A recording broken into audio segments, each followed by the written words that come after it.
His face is recognized all over the world, the young medical student who became a revolutionary icon. But was Che Guevara a heroic champion of the poor or a ruthless warlord who left a legacy of repression? Order, order. Hey, where have I seen that guy before? Ahem. Your Honor, this is Ernesto Che Guevara. In the early 1950s, he left behind a privileged life as a medical student in Argentina to travel through rural Latin America. The poverty and misery he witnessed convinced him that saving lives required more than medicine. So he became a terrorist seeking to violently overthrow the region's governments. What? The region's governments were brutal oligarchies. Colonialism may have formally ended, but elites still controlled all the wealth. American corporations bought up land originally seized from indigenous people and used it for profit and export, even keeping most of it uncultivated, while locals starved. Couldn't they vote to change that? Oh, they tried, Your Honor. In 1953, Che came to Guatemala under the democratically elected government of President Arbenz.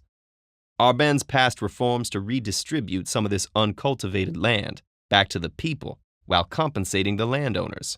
But he was overthrown in a CIA-sponsored coup.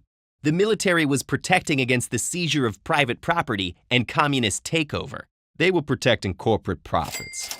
And Che saw that they would use the fear of communism to overthrow any government that threatened those profits. So he took the lessons of Guatemala with him to Mexico.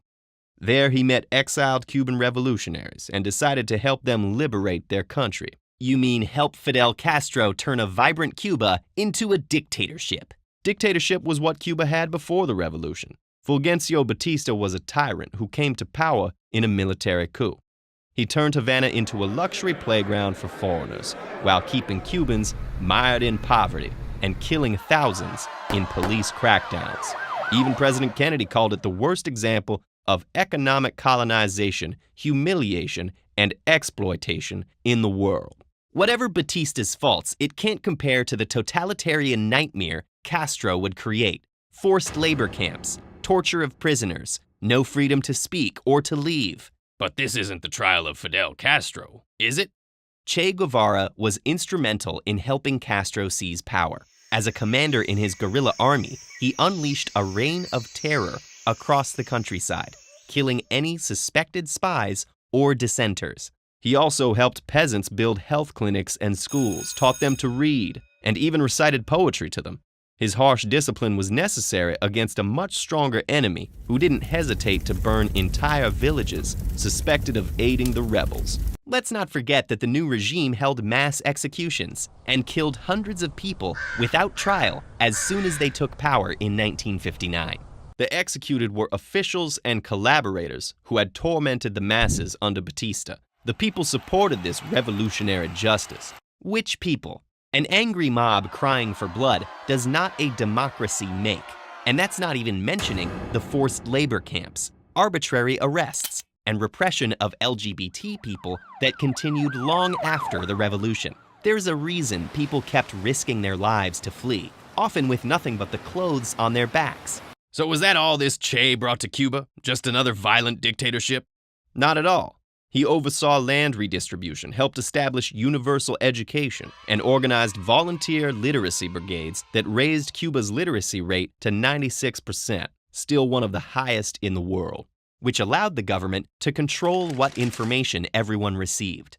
Guevara's idealistic incompetence as finance minister caused massive drops in productivity when he replaced worker pay raises with moral certificates.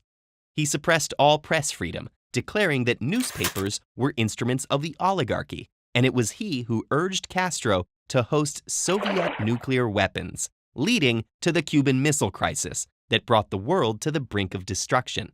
He was a leader, not a bureaucrat. That's why he eventually left to spread the revolution abroad.